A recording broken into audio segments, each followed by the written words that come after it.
தந்தை, மகன், தூயாவியாரின் பேராலே ஆமென். ஆன்ம வழிகாட்டி பிப்ரவரி மாதம் 7ஆம் தேதி சனிக்கிழமை. மாதத்தினுடைய முதல் சனிக்கிழமை அன்னை மரியாளின் மாசற்ற திரியதயத்திற்கு ஒப்பு கொடுக்கப்பட்ட புனிதமான நாள். இடைவிடா சகாயத்தாயிடம் நம்மை ஒப்பு கொடுத்து மன்றாடுவோம். மிகவும் பரிசுத்த மரியே, மாசில்லா கன்னிகையே, எங்கள் இடைவிடா சகாயமும் அடைக்கலமும் நம்பிக்கையுமாக இருப்பவள் நீரே. இன்று நாங்கள் அனைவரும் உம்மிடம் வருகிறோம். நீர் எங்களுக்கு அடைந்தருளிய வரங்களுக்காக இறைவனுக்கு நன்றி செலுத்துகிறோம். இடைவிடா சகாயத்தாயே, உம்மை நேசிக்கிறோம். எங்கள் அன்பை காட்ட உமக்கு எப்போதும் சேவை செய்வோம் என்றும், அனைவரையும் உம்மிடம் கொண்டு வர எங்களால் முடிந்தவற்றை செய்வோம் என்றும் வாக்களிக்கிறோம். இடைவிடா சகாயத்தாயே, இறைவனிடம் சக்தி வாய்ந்தவளே, எங்களுக்கு இந்த வரங்களை பெற்றுத்தாரும். சோதனைகளை வெல்லும் பலத்தையும், இயேசு கிறிஸ்துவிடம் தூய்மையான அன்பையும், நல்ல மரணத்தையும் அடைந்து தாரும்.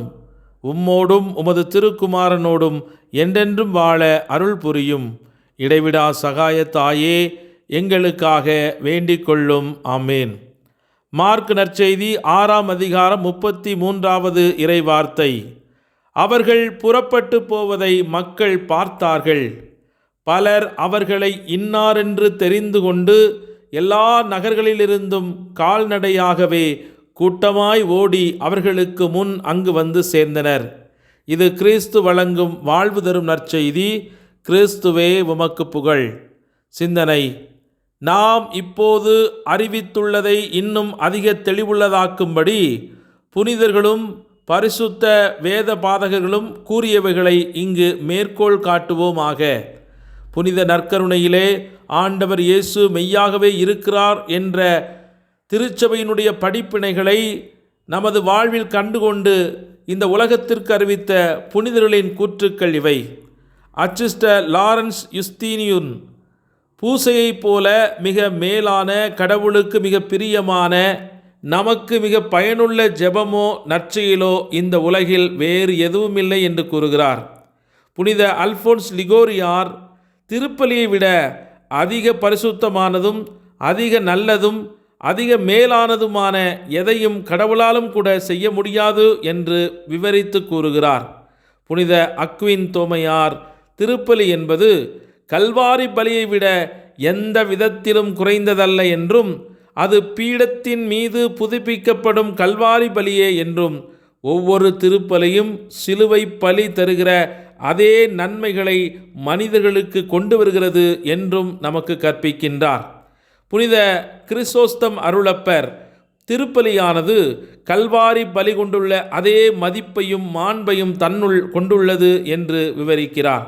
புனித பெனவந்தூர் திருப்பலி என்பது கடவுளின் முழு அன்புடையவும், அவர் மனிதர்களுக்கு தரும் சகல நன்மைகளுக்குடையதாகவும், நன்மைகளின் தொகுப்பாகவும் இருக்கிறது. இயேசுநாதருடைய மனிதவதார பரம இரகசியத்தால் மனிதர்கள் மீது பொழியப்பட்ட நன்மைக்கு எந்த விதத்திலும் குறையாத நன்மைகளை ஒவ்வொரு திருப்பலியும் உலகின் மீது பொழியப்படுகிறது என்று அவர் வியந்து பறைசாற்றுகிறார். ஆகவே இத்தகைய ஞானம் நிறைந்த, விண்ணக இரகசியங்களை உள்ளடக்கிய, மனிதனுக்கு தேவையான சகலவிதமான நன்மைத்தனங்களின் ஊற்றாக இருக்கக்கூடிய திருப்பலியிலே அன்றாடம் நாம் பங்கு கொண்டு நமது ஆன்மாக்களை பக்குவப்படுத்த, பலப்படுத்த, விடுதலை அடையச் செய்ய பக்தியோடு நாம் பங்கேற்க இன்றைய நாளிலே இறையருள் வேண்டி ஜெபிப்போம். இரத்தம் சிந்தி எங்களை மீட்ட எங்கள் அன்பு தெய்வமே இறைவா, உம்மை நன்றியோடு போற்றி துதித்து ஆராதிக்கிறோம். மகிமையும் புகழையும் உமக்கே செலுத்துகிறோம். நாங்கள் நீதியின்படி தண்டிக்கப்பட வேண்டியவர்களாக இருந்தாலும் உம்முடைய பேரன்பால் இரக்கத்தால் எம்மை மீட்டு கொண்டீரே, உமது மகிமையிலே சேர்த்து கொண்டீரே. நன்றி இயேசுவே.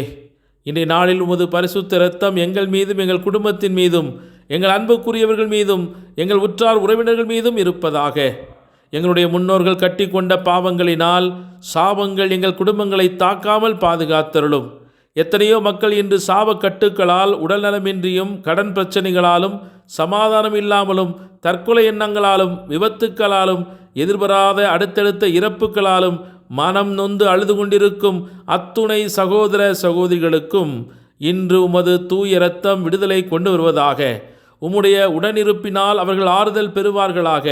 உமது தூய பிரசன்னத்தை சுமந்து சென்ற இஸ்ராயேல் மக்கள் சென்ற இடமெல்லாம் வெற்றியை சுதந்திரித்து கொண்டதைப் போல இன்று உமது பிரசன்னத்தை சுமந்து செல்கிற ஒவ்வொருவருக்கும் தங்கள் வாழ்விலே வெற்றியும் நம்பிக்கையும் எதிர்நோக்கும் அவர்களுக்கு கிடைக்கும்படியாக நம்பிக்கையோடு மிதத்தில் ஒப்புக்கொடுத்து மன்றாடுகிறோம். உமது இரத்தம் நாங்கள் இருக்கும் வீடுகளில் அடையாளமாக இருக்கும்.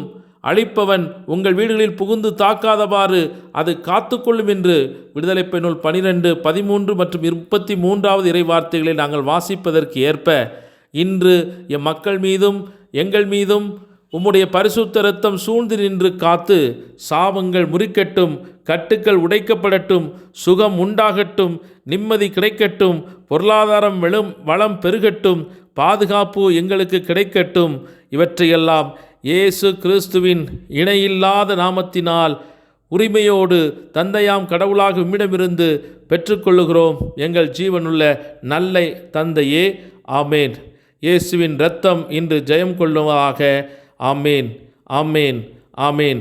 எல்லாமல்ல இறைவன் தந்தை, மகன், தூய் ஆவியானவர் உங்கள் ஒவ்வொருவரும் நிறைவாக ஆசீர்வதித்து பாதுகாத்து வழிநடத்துவாராக. ஆமேன். இயேசுவுக்கே புகழ், இயேசுவுக்கே நன்றி. மரியே வாழ்க. இயேசுவின் இரத்தம் ஜெயம்.